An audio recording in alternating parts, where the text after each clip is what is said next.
Hi, I'm Daniela Saioni. I'm a career script supervisor stationed in Toronto, Canada. And welcome to my Facebook Live talk today on script supervising single camera comedy, feature film, and television. That's right. I do train script supervisors and directors in the art of coverage mostly, and this is all about the differences between drama and comedy. Many, many years ago, I was at a job interview for one of the American Pie franchise sequels. I won't say which one. It was a later one in the franchise, and in my interview, I told the director that I do specialize in comedy script supervising, and he lost his mind. He was really perplexed. He said, how is your job any different because it's comedy? I don't understand. And he was so confused that I realized that he didn't even understand that his job was different when he directed comedy. So I excused myself from that interview and from the gig, but it led me to, I couldn't articulate, I was so shocked by his reaction that I couldn't articulate myself at the time. Cut to a few years ago, and I'm interviewing with an A-list director for a major motion picture, and he says to me, this is a thriller, but I'm going to direct this like a comedy. And I knew exactly what that meant. That was Paul Feig, and that is a director who understands the difference between drama and comedy, although he has a great handle on both. He said this is not going to be a job for just any script supervisor. He jokingly said, I make script supervisors cry. I had just come off an 18-hour day on the season finale of People of Earth, which was a single-camera comedy sitcom, largely improvised. And I leaned into the table and I said, bring it. I was serious. I know how much more work comedy is, and I also love it. It's the thing I love to do, and Paul and I have tried to work together ever since. So the first time I learned the difference between shooting drama and comedy was a few years into my career in the late 90s on the Warner Brothers feature Three to Tango. It was like a $20 million feature directed by Damon Santostefano. Aileen Brush McKenna wrote it. She later went on to do Devil Wears Prada and so many other great projects. So I was paid for 3 weeks of prep on that show because we spent a whole week together workshopping the script. So the director, Aileen, myself, Matthew Perry, and Oliver Platt, the two lead actors, in a room for a week full time, just going through the script, and they're punching it up and working on it. The reason we had to do that is because it was Warner Brothers, and on the medium to high budget Warner Brothers films, and I believe at the time on all their films, you couldn't just change the script, right? You had to get approval, several layers of approval up the food chain. So we had to lock the script a few weeks before going to camera. And anyone who knows about working in comedy is you try to make that script as funny as possible. Nowadays, that process continues on the set, in post, etc. But back then we had to lock our scripts. So that was the first time I learned the difference. That's a really fascinating process, by the way, if you get to do that as a script supervisor. Back in those days in the 90s, there wasn't a story coordinator position, a script coordinator role at all.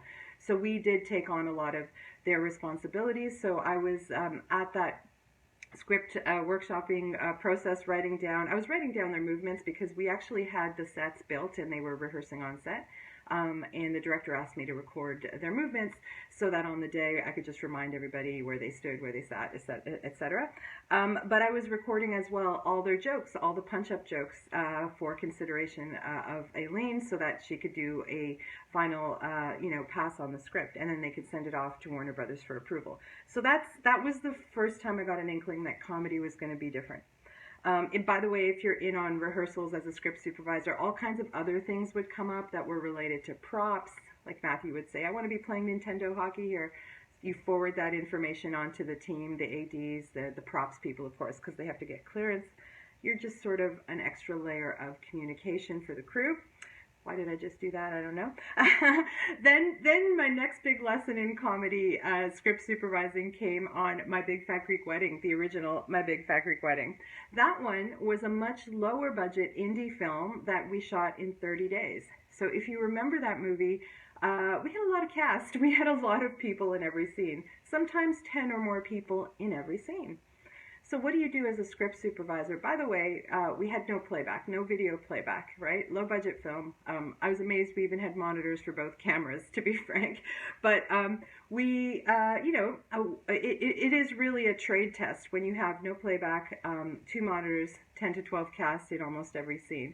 The thing about comedy, as my acting teacher likes to say in New York, he likes to say, comedy is all in the behavior, which is true. So if comedy is all in the behavior, how does that translate coverage-wise? Comedy directors don't tend to shoot a lot of close-ups. They're very, very sparing in their close-ups because they're not as much part of the language of comedy filmmaking. Because comedy's in the behavior, there's going to be a lot of 2 shots and group shots and medium shots, etc., less coverage. Less coverage is actually not the greatest thing for a script supervisor because we don't have ways to cut around discontinuity, right? Close-ups and detail shots do help us do that, and that's usually not part of the language of comedy filmmaking. So that really got me zoned in on the major moves in a scene, because as I tell my script supervision students, we just can't be aware of 100% of everything all the time. We're not magic. as much as people like to think we're magic, we're not magic. So what are we watching? Well, over 90% of the time, an editor makes a cut during a move, during a physical move, usually during a major move. So I got super trained on my Big Fat Greek Wedding to really hone in. And by the way, they were great. Big moves, a lot of big moves in that. If you remember all the dancing and gesticulation of the arms, lots of moves. But I would zero in on those moments, and I could nail the answer every time an actor asked me, "When did I do that? Which hand did I do that?" It was such a great boot camp, even though it was well into my career by that point, maybe 10 years in, right? Okay. What else? Oh, even when you're not working on a comedy, but you're working with comedians, there is a difference in the way you work. My biggest example of that is the Boondock Saints. Not necessarily a comedy, depends on how you look at it. I got the job actually because in the interview, Troy said, "What'd you think of my script?" And I told him the truth. I said I thought it was hilarious. And he said, "You're hired. Everyone else thought it was offensive." So I really did find it to be a comedy. It's not. It's an action. But he did cast the majority of the cast, not Norman and not the 2 leads, but all the rest of the cast. Most of them were stand-up comics. There's a different way of working. I've done stand-up for 8 years, so I kind of got to know that after the fact. And Boondock actually is what led me to want to do stand-up. But we had Billy Connolly, Ron Jeremy. Yes, he's a stand-up. I know. Bob Marley, and then we'd have all their friends, other comedians, visiting set all day long. What comedians need from you, and I also know this from working with Robin Williams. I did background on a movie that Robin was in. Comedians need you to laugh at them. It's very simple. So between takes, comics will keep most of them, not all of them, will stay on. They'll be on. Between takes, they'll be doing comedy between takes, and they need people to laugh. And they're going to be funny, so you're not going to fake it. You just don't be afraid to laugh out loud. They will love you. They need it. It's like the fuel that fuels their performance. So don't be afraid to laugh at the comedians. All right. So yeah, that wasn't even a comedy film, but yet it was so a comedy film. I still think it's a comedy. The majority of my work in comedy feature filmmaking in the last few years, I'm talking A Simple Favor, Shazam, Let It Snow, Work It, all these movies, they are very, very scripted, but a certain amount of punch-up happens on the set, right? All the time, in all those examples. The writer's on set most of the time, sometimes, so that the punch-up, the jokes, the alternative jokes are either coming from the director, the writer, or the actors. Sometimes they come from the crew, guys. I've had a few alts put in, but I am a comedy writer, basically it's the best idea wins at that point. So be ready for alts as a script supervisor. Alternative jokes, alternative lines of dialogue, alternative ways of playing the scene. So you can do yourself a favor and get in the loop on alts as much as possible every day if you're script supervising comedy. Directors or the director's assistant or sometimes the producer comes around with a pre-planned list of alts. That's in cases, on some shows, they do hire a writer's room, like a punch-up room, of comedy writers in LA, and we work in Toronto mostly, so they send it up here, all the pre-planned alts. But those are not the only alts that are going to happen. There's going to be some that come in the moment. There's going to be some cases the director's calling alts, and everyone brings their ideas. Usually the writer, right? But again, on some sets, best idea wins. It's a really fast process. So anyway, so be ready for those alts. You'll get a printed list. In some cases, like Zach on Shazam would bring me and Henry, the writer, his written list of alts that he wanted to try that day, so that Henry could go through them and approve them, and then I'd have them written out for me already so I could follow along. We need to know the alts as much as possible in advance, of course, so we can follow along in the script and make our notations. And then at night, and I say at night, some people do it on set, you are creating your as-read script, and you're incorporating, and I know some script supervisors think we don't do this, but oh my God, I've been doing it for 30 years. We incorporate the as-read alts into that script. And I'll tell you why I know for sure that I'm not the only one who does that, because directors always ask me for that script when they're seasoned comedy directors. So it's a thing. It's a big thing in comedy. What were the jokes done on set? And they're going to keep adding to them in post, etc. So alts, yes, be prepared for those alts. The worst is when the alts come out and they don't give you any advance warning. It happens. There's a lot of shows that involve improvisation, which I will talk to you about in a sec. But the other thing I wanted to say about just the regular scenario that I just talked about, a very scripted show, a very scripted comedy that has alt jokes in it, is note down in your notes when the director laughed. I do this. I know this is a great practice because Brent White, one of the best editors in cinema, definitely in comedy, he cuts Adam McKay's stuff, he cuts Paul Feig and Judd Apatow's stuff. Brent came to set on a simple favor and thanked me for noting when Paul laughed. He said he hadn't seen that before, and it was incredibly helpful because there's so many alt jokes, and he just sort of wanted a guideline. He couldn't be on set, so he wanted to know when Paul laughed, and he thanked me for that. So I know that's a good practice if you can juggle it all. Depending, that was by no means an out of control set for alts. It was very, very easy for me to incorporate when Paul laughed. So your as-read script will list all the alternative jokes and lines of dialogue, and will also list stuff like when the director laughed, if you can. Some sets you're not allowed to laugh on set at all. I worked with the crew who worked with Woody Allen in Italy. I've shot in Italy before, where I'm from, and the crew told me that they were not allowed to laugh on his set, which was very interesting. I know there was a movie done in Hollywood years ago where the crew kept laughing, and the name is escaping me now, but they had to cut out the sounds of the laughter in post, and it just didn't work as a movie. So some directors so of course you're not going to laugh during a take, is what I meant to say above about laughing at the actors. Hold it until in between the takes. Laughter on set is okay, of course. Defer to your director. Most of us are not going to be working with Woody anytime soon, so I don't even know if he's going to be working anytime soon. But anyway, yes, laugh, just not during the take, of course. Okay, so what about single camera comedy series? I've done those too. I love comedy, I love television and film. So when I say single camera, of course, not the multi-camera live in front of a studio audience. That's a completely different style of script supervising. I've never done that style. That's like sitcoms and soap operas and variety shows, award shows. That's all on a stage in front of a live audience. I'm not talking about that kind of TV. I am talking about single camera, which is multicam now. But so that brings its own specific challenges because, as many of you know who are script supervisors, we go much faster in television, right?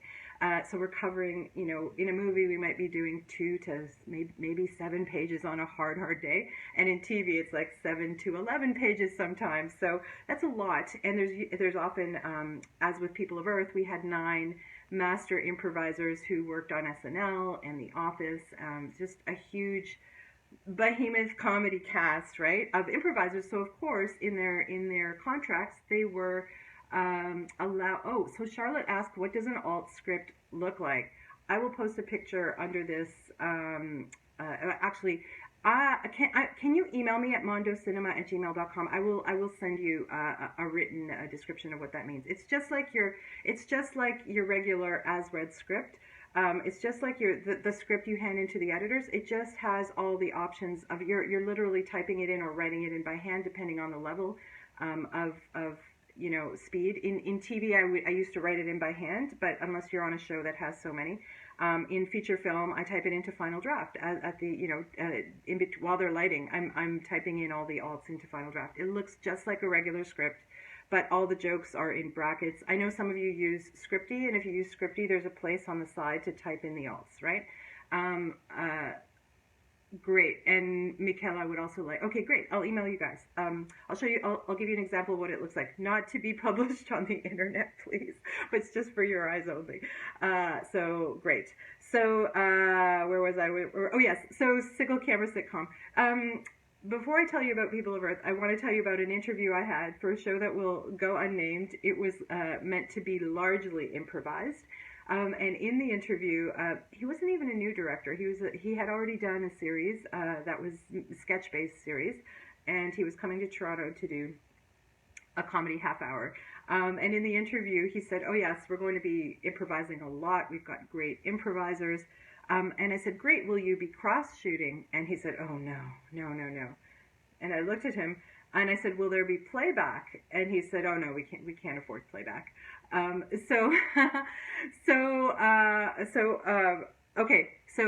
Sorry, there's lots of questions coming in. I'll have to answer them after the talk. So I'll post them underneath, or you can email me, mondocinema@gmail.com. I'll post that on the post. So cross-shooting, by the way, is when you have two cameras at the same time pointing at the actors shooting at the same time.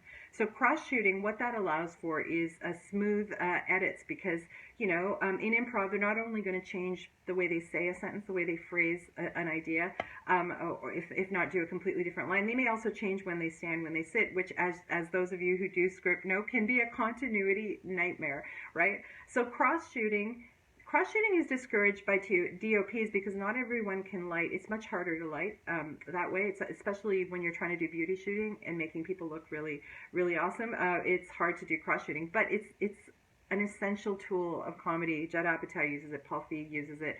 All the big comedy directors cross shoot.